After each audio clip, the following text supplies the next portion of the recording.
ছোট বন্ধুরা, আমরা যদি দ্বিতীয় শ্রেণীর গণিত বইয়ের ৪৯ পৃষ্ঠার একদম উপরে লক্ষ্য করি, দেখো এখানে শুরুতেই আমরা একটি প্রশ্নবোধক চিহ্ন দেখতে পাচ্ছি, তাই না? এখানে বলা হয়েছে ৩৯ থেকে ৫ কিভাবে বিয়োগ করা যায়। কি বলা হয়েছে? ৩৯ থেকে ৫ কিভাবে বিয়োগ করা যায়। দেখো এটি কিন্তু খুবই সহজ একটি অঙ্ক, তাই না? আমরা কি করব, যেহেতু ৩৯ প্রথমে বলা হয়েছে, এজন্য এই ৩৯কে আমরা শুরুতে লিখলাম। দেখো ৩ × ৯ = ৩৯। এবারে এখান থেকে বিয়োগ করব কত? ৫, তাই না? এই জন্য এই ৫কে আমরা দেখো এই যে নিচে লিখে দিলাম। আমরা ৯-এর নিচে লিখলাম ৫। ৯-এর নিচে কেন ৫ লিখলাম? কারণ আমরা জানি যে এককের নিচে একককে লিখতে হয়, দশকের নিচে দশক, তাই না? ৯ কিন্তু এখানে একক, এটি হচ্ছে দশক। আবার ৫ কিন্তু একক, কিন্তু দশকের জায়গাতে কিছু নেই, তাই না? এই জন্য এককের নিচে একককে আমরা সাজিয়েছি। এবার দেখো একটি বিয়োগ চিহ্ন দিয়ে নিচে একটি দাগ দিলাম, তাই না? এখন বিয়োগ করো। আমরা ৯ থেকে ৫কে বিয়োগ করব, ঠিক আছে? ৯ থেকে কিভাবে ৫ বিয়োগ করব? আমরা এই ৫-এর পর থেকে যদি ৯ পর্যন্ত গণনা করি, তাহলেই কিন্তু পেয়ে যাব যে ৯ থেকে ৫ বিয়োগ করলে কত থাকে, তাই না? আমরা ৫-এর পর থেকে কিন্তু গণনা করব, ৫ বাদ, ঠিক আছে? এরপর ৬ থেকে গণনা করতে করতে ৯ পর্যন্ত গণনা করে দেখব মাঝখানে আমরা কয়টি সংখ্যা পাই। দেখো ৫, ৬, ৭, ৮, ৯, এই যে ৯ পর্যন্ত গণনা করে কয়টি সংখ্যা পাচ্ছি? ১, ২, ৩, ৪, ৪টি সংখ্যা পাচ্ছি। যার কারণে আমরা এই সোজা এই ঘরে লিখে দেব ৪। এবারে দেখো এখানে উপরে রয়েছে ৩, নিচে কি কিছু রয়েছে? নিচে কিন্তু কোনো সংখ্যা নেই। তার মানে ৩ থেকে আমাদের যেহেতু নিচে বিয়োগ করার মতো কিছুই নেই, যার কারণে পুরো ৩টাকে আমরা নিচে নামিয়ে দেব। এই জায়গাতে আমরা লিখে দিলাম ৩, ঠিক আছে? তাহলে আমাদের উত্তর হয়ে গেল ৩ × ১০ = ৪, ৩৪। এটিই কিন্তু আমাদের উত্তর। খুবই সহজেই আমরা সমাধান করে ফেললাম, তাই না বন্ধুরা? আচ্ছা, এবার দেখো যদি আরেকটু নিচে আমরা লক্ষ্য করি, এখানে বলা হয়েছে কি, ১ নম্বরে বলা হয়েছে ৩৯ থেকে ৯ কিভাবে বিয়োগ করা যায়। এবারে আমরা ৩৯ থেকে ৯ বিয়োগ করব। দেখো প্রথমে ৩৯, এজন্য আমরা লিখলাম ৩ × ১০ = ৩৯। এবারে বিয়োগ করতে হবে যেহেতু ৯, তাই এই জন্য ৯টাকে আমরা কী করলাম, এই ৯-এর নিচে লিখলাম ৯, কারণ এককের নিচে একক লিখতে হয়, দশকের নিচে দশকে লিখতে হয়, তাই না? আচ্ছা, এবারে বিয়োগ করো। দেখো ৯ থেকে যদি আমরা প্রথমে ৯কেই বিয়োগ করি, তাহলে কত থাকে?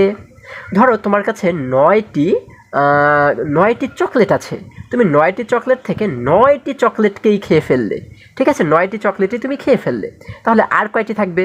আর কি একটিও থাকবে? থাকবে না কিন্তু, কারণ তোমার কাছে ছিল 9টি, তুমি কিন্তু খেয়েও ফেললে 9টি, তাহলে আর কিন্তু একটি চকলেটও থাকবে না। তার মানে যখন একটিও না থাকে, তখন সেটিকে আমরা কি বলি? শূন্য। তাহলে আগে থেকে দেখো আমি তোমাদের জন্য এই উত্তরটি লিখে রেখেছি, তাহলে আমরা এইখানে লিখবো হচ্ছে ০। এই যে আমরা লিখে দিলাম ০। এবারে দেখো এই আমরা যদি শুরুতে লক্ষ্য করি, এখানে রয়েছে ৩, নিচে কিন্তু কোনো সংখ্যা বা কোনো অঙ্ক নেই, তাই না? তাহলে নিচে যেহেতু কিছুই নেই, তার মানে কিন্তু ৩ থেকে আমরা কিছুই বিয়োগ করব না, সম্পূর্ণ ৩টাকে আমরা নিচে একই রকমভাবে রেখে দিব, তাই না? আমরা এই যে এখানে লিখে দিলাম ৩। তাহলে আমাদের উত্তর হয়ে গেল ৩ × ১০ = ৩০।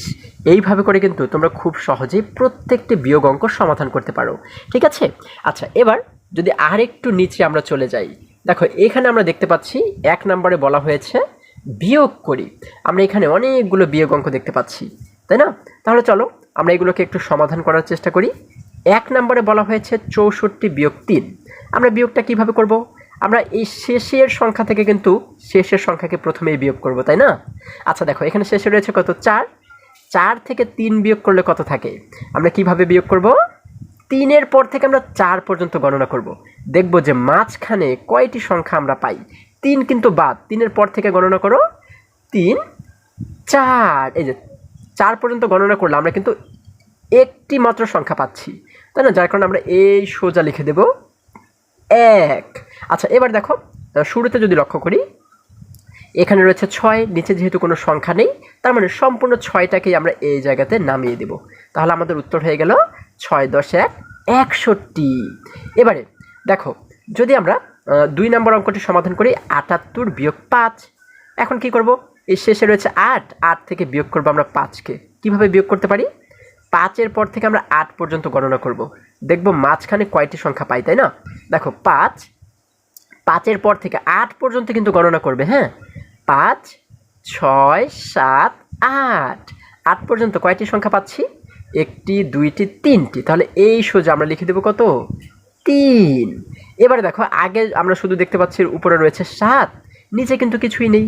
তাহলে 7-এর নিচে যেহেতু কিছু নেই, সম্পূর্ণ 7কেই আমরা নিচে নামিয়ে দেব। তাহলে উত্তর হয়ে গেল 7 × 10 = 73। কত সহজ, তাই না? আচ্ছা, 3 নম্বরে বলা হয়েছে 94 - 2। তাহলে এখানে শেষে রয়েছে 4, 4 থেকে নিচের 2কে বিয়োগ করো। কিভাবে বিয়োগ করব? 2 এর পর থেকে 4 পর্যন্ত গণনা করব, তাই না? দেখো দেখো 2, 3, 4। এই যে আমরা 4 পর্যন্ত গণনা করে কয়টি সংখ্যা পাচ্ছি এখানে? একটি, দুইটি। তাহলে আমরা এই সোজা লিখে দেব কত? 2। এবার যদি আগে লক্ষ্য করি, দেখো শুরুতে এখানে রয়েছে 9, নিচে কিন্তু কোনো সংখ্যা নেই। যেহেতু নিচে কিছুই নেই, সেজন্য সম্পূর্ণ 9টাকে আমরা নিচে নামিয়ে দিলাম। তাহলে হয়ে গেল 9, 10, 2 = 92। এবার 4 নম্বরে বলা হয়েছে 76 - 6। তাহলে দেখো আমরা এটিকে বিয়োগ করি। এখানে শেষে রয়েছে কত? 6। তাহলে 6 থেকে আমরা 6কে বিয়োগ করব। এখন 6 থেকে যদি 6ই চলে যায়, তাহলে কি আর কিছু থাকে? আর কিন্তু কিছুই থাকে না, তাই না? তোমার কাছে 6টি আপেল ছিল, তুমি কি করলে? 6টি আপেলই খেয়ে ফেললে। তাহলে কিন্তু তোমার কাছে আর একটি আপেলও থাকবে না। তার মানে কয়টি? 0টি থাকবে, তাই না? আমরা এখানে লিখব 0। আচ্ছা, এবার শুরুতে দেখতে পাচ্ছি রয়েছে 7, নিচে কিন্তু কিছুই নেই। 7 থেকে যেহেতু বিয়োগ করার মতো কিছু নেই, এজন্য সম্পূর্ণ 7কে আমরা নিচে একই রকমভাবে লিখে দেব। তাহলে আমাদের উত্তর হয়ে গেল কত? 7 × 10 = 70। এবার 5 নম্বরে বলা হয়েছে 57 - 7। তাহলে দেখো এখানে শেষে রয়েছে 7 এবং নিচেও রয়েছে 7। 7 থেকে যদি 7ই চলে যায়, 7 থেকে 7 বিয়োগ করলে কত থাকে? কিছুই থাকে না, মানে 0। তাই না? আমরা এই সোজা লিখে দিলাম 0 এবং শুরুতে রয়েছে 5, নিচে যেহেতু কিছুই নেই, এজন্য কি করব? 5টাকে আমরা একই রকমভাবে রেখে দিব। তাহলে হয়ে গেল 5 × 10 = 50।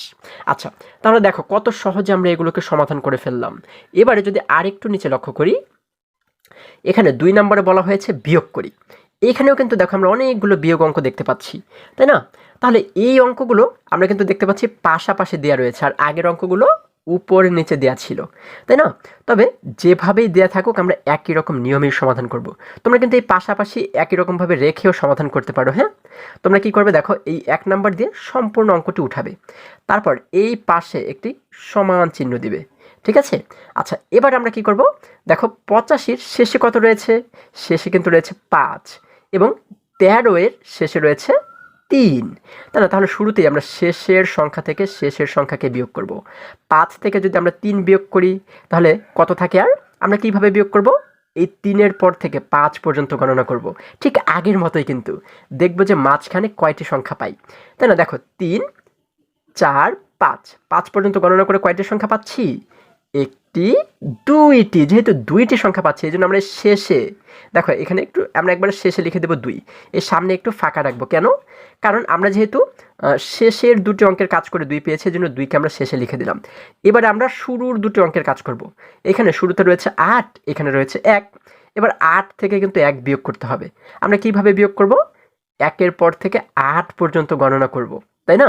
দেখো যদি গণনা করি 1, 1-এর পর থেকে গণনা করো 8 পর্যন্ত। 1, 2, 3, 4, 5, 6, 7, 8। আচ্ছা, তাহলে এখানে কয়টি সংখ্যা পাচ্ছি?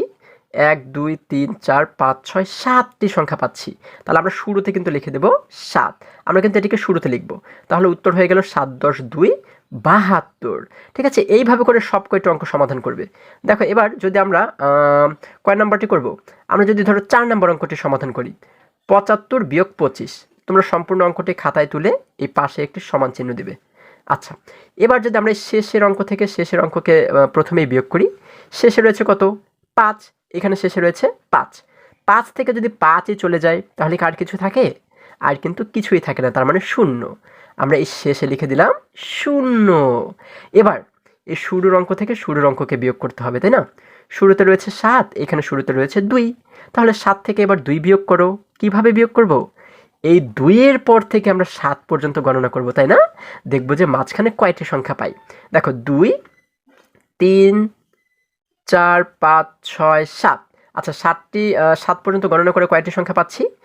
1, 2, 3, 4, 5টি সংখ্যা পাচ্ছি।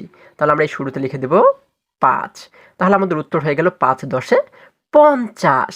এবার দেখো যদি একই রকমভাবে যদি আমরা 7 নম্বর অঙ্কটি সমাধান করি, দেখো এখানে বলা হয়েছে 97 - 5। আমরা এখানে একটু সমান চিহ্ন দিলাম। এখন এখানে শেষে রয়েছে 7, এখানে শেষে রয়েছে 5। একটি সংখ্যা যদি থাকে তার মানে কিন্তু সেটি শেষে রয়েছে, ঠিক আছে, সেটিকে আমরা শেষে ধরবো। এখন 7 থেকে যদি 5 বিয়োগ করো তাহলে কত থাকে? কিভাবে বিয়োগ করব? 5-এর পর থেকে 7 পর্যন্ত গণনা করব, তাই না? দেখো 5, 6, 7, তাহলে 7 পর্যন্ত গণনা করে কয়টি সংখ্যা পাচ্ছি? একটি, দুইটি। তাহলে দেখো আমরা এখানে শেষে কিন্তু লিখে দেব 2, কারণ শেষের দুটিকে যোগ করে যেহেতু 2 পাচ্ছি, বিয়োগ করে যেহেতু 2 পাচ্ছি, এজন্য আমরা শেষে লিখে দিলাম 2। এবারে শুরুর সংখ্যা থেকে শুরুর সংখ্যা বিয়োগ করো। এখানে শুরুতে রয়েছে 9, এখানে কিন্তু শুরুতে আর কিছুই নেই। যেহেতু কিছু নেই তার মানে কি করব? 9টাকেই কিন্তু আমরা এখানে একই রকমভাবে রেখে দিব, তাই না? তাহলে হয়ে গেল 9, 10, 2, 92। এটিই কিন্তু আমাদের উত্তর, ঠিক আছে? একই রকমভাবে প্রত্যেকটি অঙ্ক তোমরা সমাধান করবে, এটি হচ্ছে তোমাদের কাজ। আশা করি আজকের প্রত্যেকটি অঙ্ক তোমরা খুবই সহজে এবং খুবই সুন্দরভাবে বুঝতে পেরেছো। বন্ধুরা, আজকে আমাদের এই পর্যন্তই। আবারও দেখা হবে পরবর্তী ভিডিওতে। আর হ্যাঁ, তোমরা যদি আমার চ্যানেলে নতুন হয়ে থাকো তাহলে এখনই চ্যানেলটি সাবস্ক্রাইব করে পাশে থাকো, যেন আমার যে কোনো অঙ্ক আপলোড করার সাথে সাথে খুব সহজেই তোমরা সেটি খুব সহজেই পেতে পারো। সকলে ভালো থাকো, সুস্থ সবল থাকো, এই কামনা করে শেষ করছি। ধন্যবাদ সকলকে।